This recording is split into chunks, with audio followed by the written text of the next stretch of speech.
I'm Billy S, welcome back to the channel. A few nights ago, Jeff Keighley's Game Awards rocked the lands between, and with it came a slew of crazy announcements such as a sequel to the beloved PS2 classic Okami, the reveal of Naughty Dog's latest game complete with the most subtle product placement known to mankind, the first teaser of Fumito Ueda's newest title, which has me inherently hyped as a big fan of his work, and for fans of my channel, the reveal of Elden Ring Nightreign, a new standalone title in the Elden Ring IP. Many interviews with the developers have since risen alongside some journalists who got the opportunity to try out Nightreign, giving us a much broader focus on what the game is shaping up to be and what we can expect. So today, I'd like to talk about the things I'm interested in regarding Elden Ring Nightreign. To be blunt, if you want an explanation of what the game is, I'd check out VaatiVidya or Rusty, they both have you covered. But if you want my personal opinions, hopes, and concerns about the project, then hi, you're in the right place. So be sure to parry that subscribe button to stay up to date on all my future videos, and let's dive in. First up, let's talk about the biggest draw for Elden Ring Nightreign, and that is the game's overall focus on multiplayer co-op. Nightreign is designed with a 3-player squad system where you can hop into a group, either at random or via a password so you can play with your friends. You'll then explore the world together, fight bosses together, and overcome the challenges of Limveld together. The game is far more streamlined than regular Elden Ring, with a focus on fast and fluid movement and world traversal, such as that you're able to mow through enemies with more ease, level up quicker so the action doesn't stop, and with 3 players running around, I bet field boss encounters will be more akin to taking on a monster hunter creature, everyone following their role in the team to come out on top. With a focus on speed, getting from one end of the map to the other should be a piece of cake, as your default movement speed is faster than the regular Souls game. And with the Sekiro vaulting ability added into the movement tech, you can climb higher cliffs and walls than you could in the base game. I'm especially a fan of these spectral willow trees that you can use to summon a spectral bird to carry you across the map. Getting a bird's eye view of the terrain could be vital towards a good run, and the dynamic element of flying across Limveld yourself is something I really find appealing. Where there's a willow, there's a way. Every player has an ultimate they can release which can change the tide of battle. Each character has their own perks while on a squad, and learning how all the different heroes synergize is ultimately what allows you to come out victorious. Already, I've gotten vibes similar to Remnant 2, as a Souls-like that allows you to team up with other players to go through the game, with the character selection of Nightreign being more like a hero shooter, an Overwatch, or a Marvel Rivals, where each player will take on a specific initial role, but with a little more flexibility when it comes to weapons. Each of the 8 classes, as we'll call them, come with their own favoured stats and abilities, but unlike regular Elden Ring, that doesn't lock you out of specific builds, which I think is fantastic. You find weapons at random in the open world after all, so the developers don't want you to land in a position where the first weapon you find is unusable for your character. Weapons are linked to your character's overall level, as opposed to based on stat requirements, and weapons are also graded with a rarity system, which, yeah, you'll be familiar with if you've played Diablo or Neo. It's not my favourite thing in the world, but I understand that it needs to be here for a roguelike. The rarer weapons require level ups to wield, but even if you find a weapon you can't fight with, it's still worth equipping. You get 6 weapon slots, and because the game does away with the weight limit system, you can put on 6 different weapons at any time and go to town with them, which you'll want to do because each weapon has a passive buff for the player which can only activate when in one of those equipment slots. So even if you can't technically fight with a particular weapon due to the level limit, you can still gain those passive benefits from equipping it, and I think this is going to add a lot of replayability and a lot of strategy to planning out your builds. For me though, none of this matters because I will be maining the Guardian purely because you get to play as a fucking bird! It's like Miyazaki watched my videos on the DLC where I mentioned that I wished we could play as non-human characters to really lean into the fantasy element, and lo and behold, I can only assume that he showed Junya Ishizaki, the director for Nightreign, and that guy was like, yeah, let's add this extremely attractive Birdman in for Billy and his friends. I imagine the Duchess will be a popular pick, the speedy assassin of the group, with a really cool ultimate that causes attacks that just hit a target to effectively replay and hit for a second time. So imagine you do an absolutely massive 3000 damage with an attack, the Duchess ultimates, and suddenly that attack happens again. That means 6000 damage. Ooh, she's gonna be in the meta for sure. What I'm most interested in is how certain classes are drawing from all across FromSoft's library. We've seen one class with Sekiro-style deflections, the Duchess has a Bloodborne quickstep, and the Wilder has a grappling hook.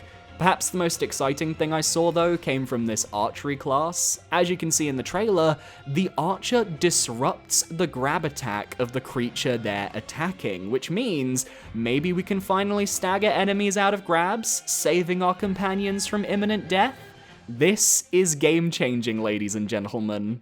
But if one of your friends dies, we've got a Battle Royale-style revive system. Except in a Souls twist, and I really like this, you have to actually attack your teammate to revive them.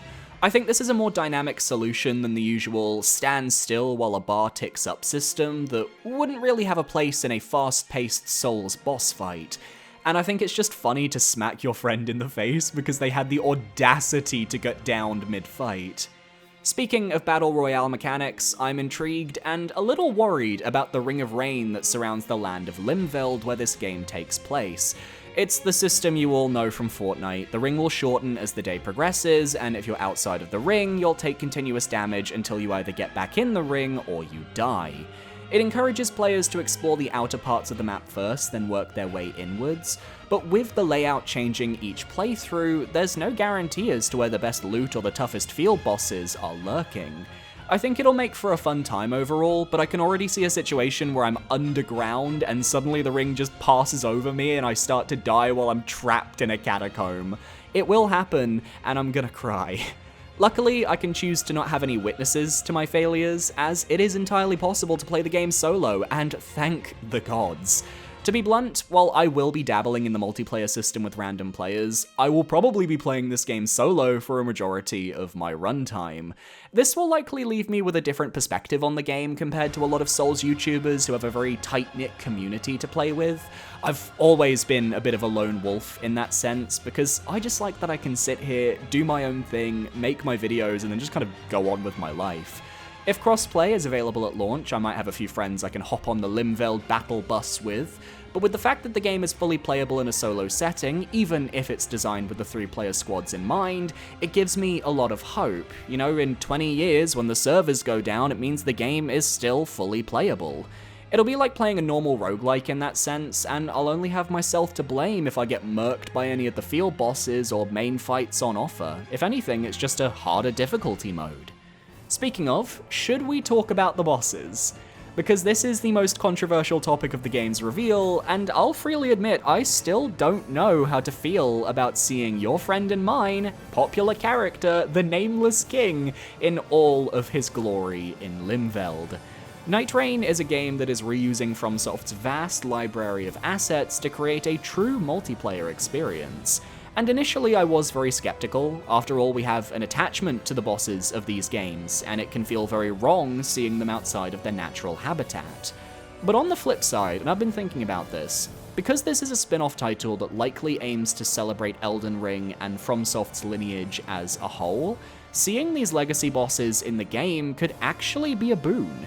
Ignoring the fact that we already have base game Elden Ring bosses and enemies that draw from those movesets of past bosses, such as the Erdtree avatars and the Asylum demons, or the Omen killers and the Capra demons, we have to consider that a lot of these boss fights they're bringing back are getting a second chance. In the trailer and the screenshots for the game, so far we've seen the Centipede Demon, Duke Steer Freya, and the aforementioned Nameless King. While the latter fight is already iconic and likely just here to traumatize players, getting the opportunity to fight the Centipede Demon in an arena that isn't dogshit is actually hype as fuck. I read in articles that this Centipede Demon has been edited so that you can cut off its limbs and they're still able to fight and attack independently of the main boss. And if that's the case, I really like the direction FromSoft are taking by buffing these boss fights and making them feel more modern, while also catering to the 3-squad system by giving players more to manage. It is worth noting though that bosses from Bloodborne and Demon Souls are unlikely due to Sony's grip on those IPs, but if they reused the assets and retooled them into something different, similar to how the untouched Elders from Shadow of the Erdtree were just retooled Winter Lanterns from Bloodborne, I think we could see certain elements from those two games make their way into Nightreign. There are a handful of Night Lords that you will have to fight as the game progresses. These are the main new bosses that appear at the end of day 3 of a given run, and correct me if I'm wrong, but I believe you choose which one you attempt to kill before you jump into a match.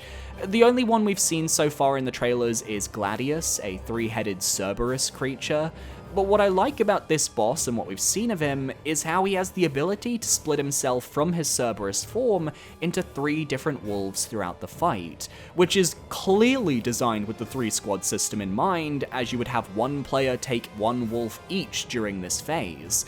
Stuff like this actually makes me excited to play with friends, even if my playtime will mostly be solo. These original fights are the ones I want to focus on for the channel as well, so I'm really hoping they feel fresh and unique, because by god, it might take a while for a Nightreign boss ranking to come up with how many bosses could potentially be in the game. Oh, and did you know it's not just regular bosses or field bosses you need to worry about? The trailer hints at it in some dialogue from our bestie Margit, but journalists have confirmed he can invade your world and hunt your ass down at random. If you're able to defeat him, you'll likely be rewarded handsomely for your troubles, but the idea that this man is still hunting us across time and space in a completely separate game, he really is a hater, and I couldn't be more proud. So to clarify on the reused assets situation, I'm all for it, as long as it's not a straight copy-paste done deal. There are so many bosses that could use little improvements, and Nightreign is a chance to right some of the wrongs that came from prior titles. Also, if we could just get Artorias and Ornstein added in with an optional gank fight against the pair of them, I wouldn't complain. I need my 2 babies to kill me in real time, thanks. I'm just curious if we're going to see any Sekiro-inspired enemies or bosses in the mix. Imagine running into the Guardian Ape or Great Shinobi Owl. Ultimately, I think Nightreign is a really good idea for FromSoft because this is the type of title they can support after launch. And with support comes the ability to test balance patches on an active player base with near immediate feedback within the game. It's a testing ground, which should allow FromSoftware to figure out what works, what doesn't, without them committing certain systems to a new mainline single-player experience. And the community has been asking for a multiplayer Souls title for a very long time, so this does kill 2 birds with 1 stone. I have no doubt, based on the tenure of this game's director and his focus on creating the combat for Bloodborne and Dark Souls 3, that we have a capable man at the helm, which leads me to believe we're in for a real treat when Nightreign eventually launches next year. My main issue with Elden Ring was how I struggled to replay it, because I'm someone who finds it a bit overwhelming to go back to, and I'm not a fan of needing to plan a giant route just to get an interesting build going on a regular new game cycle. Nightreign, at least for me, fixes this issue and will provide a shorter, more exciting experience that caters exactly what I enjoy about these games, fighting bosses and exploring a shorter, more condensed world. Plus, I've been dying for a multiplayer game to hook me ever since I bounced off of Overwatch 1 5 years ago. I will say though, some people have watched one of my recent videos where I talked about how I was a little tired of the repetitive bosses in Elden Ring. The only reason why I'm not levying that criticism towards Nightreign is because I actually think repetitive boss fights work really well with the roguelike formula. You know, you're supposed to encounter the bosses again and again and again and get better and better and better at them, and I just think it makes a lot more sense in this genre, so I'm actually quite excited to see what redone bosses and what bosses get repeated a lot. It's gonna be a good time. So, are you excited for Elden Ring Nightreign, or is it not your cup of tea because of the genre? I totally understand, but be sure to let me know down below, and make sure to parry that subscribe button to stay up to date on all of my future videos. Next week, I'm going to start my Elden Ring base game community ranking series. We've got 2 videos coming up for that, because we did the difficulty ranking a while back, and I kind of forgot that it was there for a little while, so yeah, I'm gonna go edit that script now. A massive shout out to my YouTube channel members for supporting me for another month. You guys are amazing, thank you so much. If you want to become a channel member, it's $4.99. It gets you early access to future videos, a shout out in the description and at the end of videos as well, and it's just a really cool thing to do. So if you want to follow me on social medias, Blue Sky is where it's at, and I will see you next time for another video. Adios!